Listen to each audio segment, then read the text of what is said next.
at 562, sit tight, out.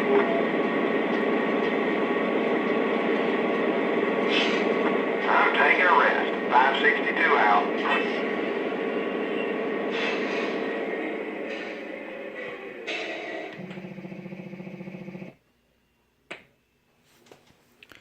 Hey guys, this is Matt, Trend of 9483. In today's video, I have another blog episode on the PRR Keystone. This is blog 14. And in today's video, I'm just going to be talking about some stuff that I've done on the layout and also some plans that will be happening in the near future here. So let's take a look. Alright, so the first thing I've done is on the building front. I went ahead and moved some buildings around. So I went ahead and put my guitar shack right over here.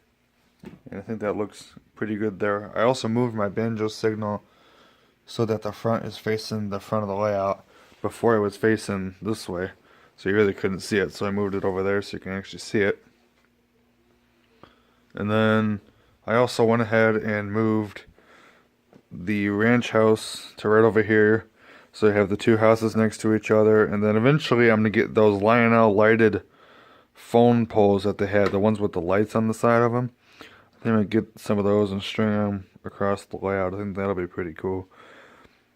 So that's that. And then also I went ahead and added my M&M's billboard to the top of the hobby shop. And I have the wires right under there. I'll go ahead and do it better. So I drilled the hole in there for the wires, and eventually it'll be powered off of there.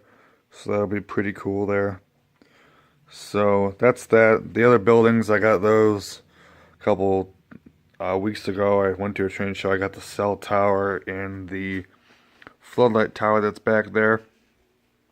Yeah, so that's that. I also got some new pieces of rolling stock too. You can check out the previous episode for more on that.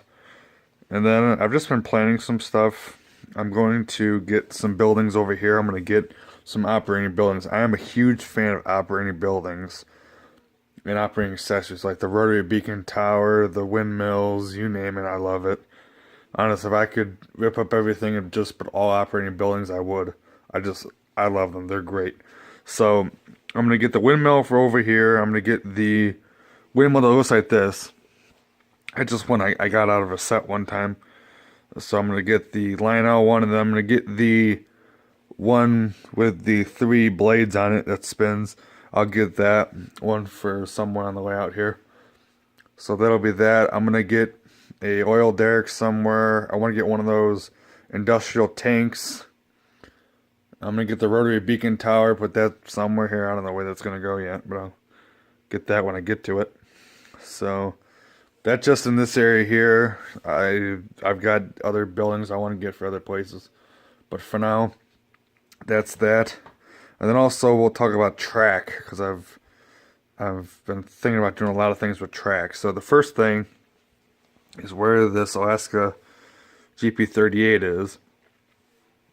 I'm going to shorten this track up by about 5 inches. So like right about here, it'll end.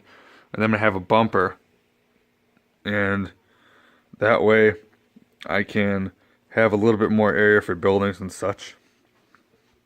And then on the back, which I've been working on a little bit, on the back, excuse the mess, I'm going to have a passing siding come along here. And that's going to go all the way back here. I'll move these buildings and stuff. And then back over here, I'm going to have a siding that's going to come off of here and end right about where that pier is. And that will be for the gantry crane. I've talked about this before, I believe, but I originally was going to put the gantry crane back up in here, but due to space and to make it look right, I really won't be able to do that. So I'll put it over here. So that'll be that. I'll have another switch that'll come off for this track, and then it'll join back onto the main loop. And then also where these buildings are, and probably about right where the bridge is, so I might have to move the bridge. But in here I'm going to have switches that will be a reversing loop. So I'll have 4 of them that'll act as a reverse loop, so I can turn the train around if I choose. So that'll be that. Now this does come at a little bit of a cost, but I think it's going to be really neat. So, to do all of this the way I want, specifically to get this siding in here, I decided to change my upper level quite a bit. So what I'm going to do is I'm going to basically have two Ys. So I'm going to have a Y right here that'll it'll go along here, connect back here, so it'll go curve around, then there'll be another curve that'll go right about where that ITAD is, and then it'll just connect around here. That'll be the first Y. Then it'll be straight until it gets to here, and then it'll go into another Y to jump around back here. So basically it'll be two Ys that will connect, and they'll do the run. I'll get some command switches, of course, love those things, to work, and that'll be that. A lot of this track up here is temporary. The support piers aren't, but the track is temporary. So, but that will be that. And it's only going to be the front, so in this back section here, I can put things I want. Like, I'll be able to fit this passing siding in here, rather than the spur, so I can have the track come right about here and have the gantry crane. So that'll be pretty cool.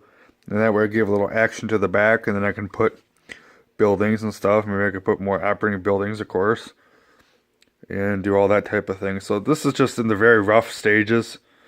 So as more work becomes on this, I will definitely be sure to show you guys. But that's where I'm at right now. So what we'll do to end out this video is we'll go ahead and run some trains for a little bit. So when the next update comes, I will definitely have more for you guys. So until the next one, I'll see you guys. Let's run some trains.